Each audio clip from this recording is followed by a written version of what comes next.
If you are in business, then today's topic is relevant to you. We're going to talk about ethics in AI and how it applies to business.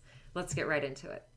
Artificial intelligence is making it easier for companies to work more efficiently and produce higher quality output. No matter the size of the business, incorporating ethical AI strategies is key. Maximizing efficiency should not come at the cost of quality and certainly not at the cost of your integrity. Knowing that AI is evolving rapidly and yet to be regulated as of today, July 17th, 2024, here's how you can arm yourself with ethical AI strategies to ensure that you are empowering growth without compromising the principles that matter to you. Well, we all know that operating within the moral guidelines of a company is essential for countless reasons. There are some core principles that most companies hold themselves to, such as respecting personal privacy, operating without bias, maintaining transparency for their employees and their clients, contributing positively to society as part of corporate responsibility, and just generally holding themselves to a high standard of performance. So remember, it's not just about what AI can do, but it's about how it's going to do it.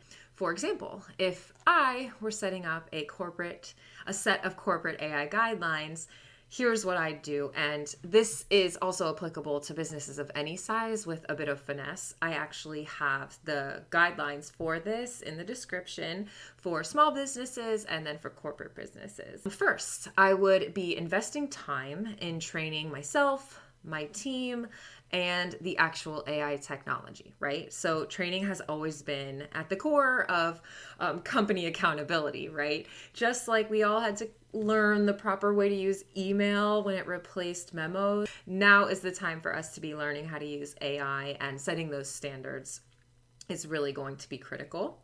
So draft clear policies. Let's start with that. Draft clear policies. What's allowed, what is not allowed, and what gray areas could come up and therefore should be noted. Finally, and of equal importance, in my opinion, is the training of the tools, the AI tools themselves. How you do that is going to define how the tech helps or hurts your business. So here are two ways to do that, two ways to do that. And then, of course, if you need more specifics, just reach out. First, you need to provide a diverse and representative data set. What does that mean? You need to gather a wide range of things that your company, you and or your company have done, such as emails, articles, webinars, books you've written, whatever it might be, recorded speeches.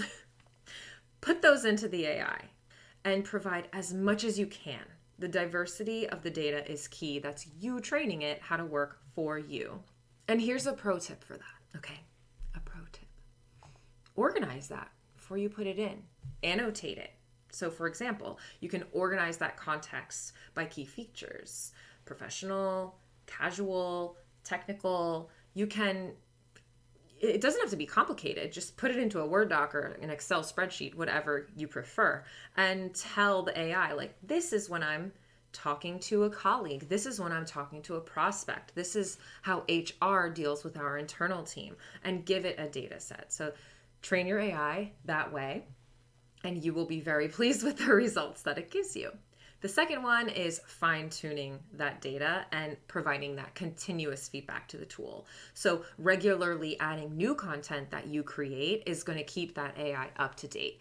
And the more you input, the better the tools get at mimicking your style. So a pro tip for that is regularly testing the AI's output.